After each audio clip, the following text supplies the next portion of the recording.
পরশুরাম আজকের নায়কে তটিনীকে কি বাঁচাতে পারবে পরশুরাম, নাকি তটিনী আবার একই পর্যায়ে পৌঁছে যাবে?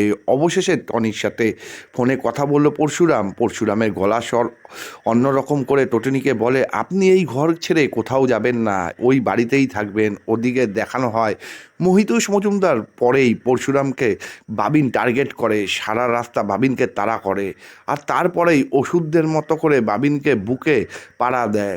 বন্ধুরা, পরশুরাম ধারাবাহিকের আজকের পর্বে দেখানো হয়েছে লহরী ম্যাম তটিনীকে টিফি দেয়। তিনি বলেন, ম্যাম আপনি এটা কি বলছেন? লহরী ম্যাম বলেন, কর্তৃপক্ষের সিদ্ধান্ত নিয়েছে, আমার কিচ্ছু করার নেই। তটিনী বলে, ম্যাম আমরা বরং আপনার চেম্বারে গিয়ে কথা বলি, এখানে অনেক লোক আছে। তখনই সেখানে হাজির হয় কর্ণ চ্যাটার্জি তটিনীকে বলে, আমার ছেলেকেও তো জনসমক্ষে অপমান করেছিলে, তাকে টানতে টানতে পুলিশের থানায় নিয়ে গিয়েছিল, সেদিন তো আমার ছেলে অপমান হয়েছিল, ঠিক একইভাবে আজ না হয় তুমি অপমানিত হলেন।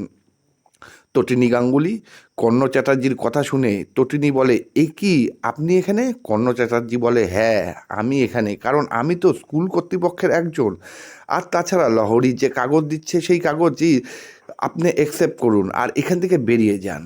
তখন তিনি বলে, কিন্তু আমরা জানতাম যে লহরী ম্যাম তো উনার পথ ছেড়ে দিয়েছে। তবে তখনই কর্ণ চ্যাটার্জি বলে, শুভ কাজ করে লহরী গঙ্গা স্নান করবে, আর তারপরেই আমরা বাড়িতে উঠব। এটা শুনে তটিনী অবাক হয়ে যায়। তটিনী বলে, লহরী ম্যাম আপনি অত্যন্ত স্বার্থপরের মতো কথা বলেছেন, অনেক স্বার্থপরতা করেছেন আপনি। কর্ণ চ্যাটার্জি, কটা দিন থেকে আপনার চরিত্রের অবনতি হয়েছে কর্ণ চ্যাটার্জির সাথে থেকে। সেই সময় লাট্টু কাঁদতে কাঁদতে বলে, মাম্মি আমরা পড়াশোনা করব না মাম্মি? তটিনী বলে, হ্যাঁ বাবা তোমরা পড়াশোনা করবে, এ কথা জেনে রাখবেন ম্যাম, আমি আমার সন্তানদের লেখাপড়া শেখাবো, কোনো চিন্তা করবেন না, ওরা স্কুলেই পড়বে। তখন কর্ণ চ্যাটার্জি বলে, কী করে পড়াবে তুমি? তোমার তো টাকা নেই, আর তাছাড়া কোনো চাকরিও করো না, কি করে সন্তানদের লেখাপড়া করাবে? নাকি এই পরীক্ষিত সিন তোমার পাশে দাঁড়িয়েছে? এই কথা শুনেই তটিনী খুব রেগে যায়, কর্ণ চ্যাটার্জির জামার কলার চেপে ধরে। লহরী ম্যাম তখন তটিনীর হাত সরিয়ে দেয় আর তটিনীকে বলে, এখানে সিন ক্রিয়েট করো না, অনেক লোকজন আছে, এখান থেকে চলে যাও। তো তিনি কাঁদতে কাঁদতে বাচ্চাদের নিয়ে ওখান থেকে বেরিয়ে যায়। আর পরশুরাম আড়ালে দাঁড়িয়ে সব কিছু দেখে। পরশুরাম মনে মনে বলে, তুমি চিন্তা করো না তটিনী, আমাদের সন্তান এই স্কুলেই পড়বে, আমাদের সন্তান এই স্কুলেই পড়বে। অন্যদিকে দেখানো হয় তটিনী ক্লান্ত হয়ে বাড়ি ফিরে আসে। বাড়ি ফিরেই লাট্টু পিকু বলে, তোমরা এখানে বসো, আমি তোমাদের জন্য খাবার রেডি করে আনছি। লাট্টু পিকু বলে, আমরা স্কুলে পড়বো না? তটিনী বলে, পড়বে তো বাবা, অবশ্যই পড়বে, কেন পড়বে না? তোমাদের পায়ের স্বপ্ন তোমাদের পূরণ করতে হবে, অনেক বড় মানুষ হবে তোমরা। লাট্টু পিকু বলে, মাম্মি কিন্তু আমরা ওই স্কুলে পড়তে চাই মাম্মি, এটা আমাদের খুব প্রিয় স্কুল, আমরা ওই স্কুলে খুব ভালোবাসি। তটিনী তখন কান্নায় ভেঙে পড়ে। ওদিকে তখন তটিনীর দরজায় কেউ বা কারা কড়া নাড়া দেয়। তটিনী দরজা খুলেই দেখে মৃণাল, আর শেষ সাথেই সোসাইটিতে সবাই দাঁড়িয়ে আছে। তটিনী বলে, কি আপনারা কেন এখানে? মৃণাল বলে, আমরা কি ভিতরে আসতে পারি, ভেতরে এসে কথা বলতে পারি? তটিনী বলে, হ্যাঁ আসুন।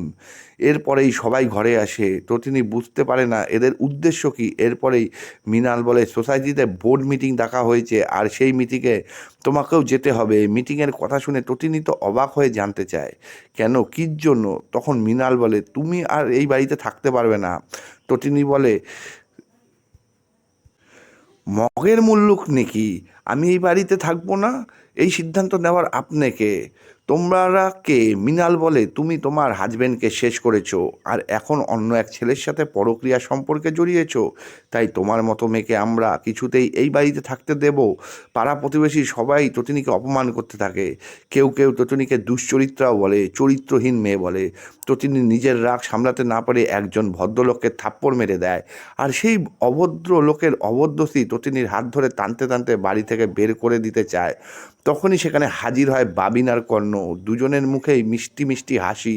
তবে নিজেদের হাসি কিছুটা লুকিয়ে কর্ণ বলে, কি হয়েছে এখানে, হচ্ছেটা কি? আরে ছাড়ুন তটিনীর হাত ছাড়ুন। বাবিন বলে, আপনারা জানেন না ইনি কোন বাড়ির মেয়ে? মুখার্জি বাড়ির মেয়ে, আর ওকে আপনারা অসম্মান করছেন। বাবিন আর কর্ণ তটিনীকে সহানুভূতি দেখানোর নাম করে উল্টো আগুনে ঘি ঢালার ব্যবস্থা করে পরীক্ষিতকে ফোন করে বলে তটিনী খুব অসম্মান হয়েছে সোসাইটির লোকজন, তুমি তটিনীর জন্য একটি ডুপ্লেক্সি বাড়ির ব্যবস্থা করো।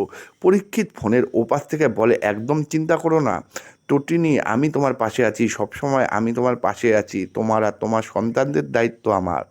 পরীক্ষিতের ফোনের ভেতরে বলা এই কথাগুলি সোসাইটির লোকজনরা আরও বেশি উস্কে যায়।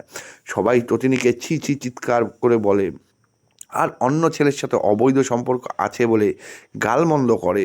সে সাথে জানিয়ে দেয় 2 দিন বাড়িতে থাকো, রবিবার তোমরা বাড়ি ছাড়তে হবে। এই বলে সবাই সেখান থেকে চলে যায়। আর কর্ণ চ্যাটার্জি আয়েশ করে সোফাতে বসে। কর্ণ চ্যাটার্জি তটিনীকে বলে অপমানের বদলা অপমান, কলঙ্কের বদলা কলঙ্ক, আর অসম্মানের বদলা অসম্মান। তটিনী গাঙ্গুলি, এবার কি করে নিজেকে বাঁচাবে তুমি? আর পালানোর পথ নেই, এই জাল থেকে বেরোতে পারবে না, তোমার খেলা শেষ। তটিনী বাচ্চাদেরকে জড়িয়ে ধরে কাটছিল। তটিনী উঠে দাঁড়িয়ে তটিনী বলে আপনার মতো মানুষ নিজের স্বার্থে ঘা লাগলে আপনি নিজের মেয়ের সাথেও একই করবেন। এর জন্য বুঝি ভগবান আপনাকে কোনোদিনও মেয়ে দেয়নি?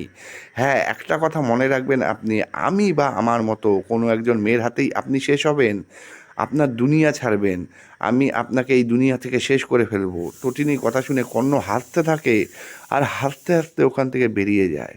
তটিনী বাচ্চাদের জড়িয়ে ধরে কাঁদতে থাকে। আজ তটিনী বড্ড অসহায়, ফিরে পেতে চায় তার বর শিবপ্রসাদকে, তটিনী ফিরে পেতে চায় তার সুখের সংসার, কিন্তু সেটা কি তটিনী আর কখনো ফিরে পাবে? এই চিন্তায় অসহায় কাঁদতে থাকে তটিনী। অন্যদিকে কর্ণ চ্যাটার্জি বাবিনকে বলে তুমি পরীক্ষিতের সঙ্গে দেখা করো। এই বলে কর্ণ গাড়ি থেকে বেরিয়ে যায়। বাবিন গাড়ির কাছে যেতেই সেখানে হাজির হয় সঙ্গের দল, আর পরশুরাম বাবিনকে এমন জোরে লাথি মারে যে বাবিন রাস্তায় উল্টে পড়ে যায়। আগামী পর্বে কিন্তু দেখানো হবে এই পুরো রাস্তায় বাবিনকে দৌড় করাচ্ছে পরশুরাম, আর শেষ যখন বাবিন হাঁপিয়ে পড়ে যায় ঠিক তখনই পরশুরাম বাবিনের বুকে ত্রিশূল ধরে। এরপর পরশুরাম তটিনীকে কল করে, আর পরশুরাম তটিনীকে বলে আপনি এই বাড়ি ছেড়ে কোথায় যাবেন না, কোথাও যাবেন না। এই দিয়েই কিন্তু পর্ব শেষ হয়। দেখা হবে নেক্সট এপিসোডে।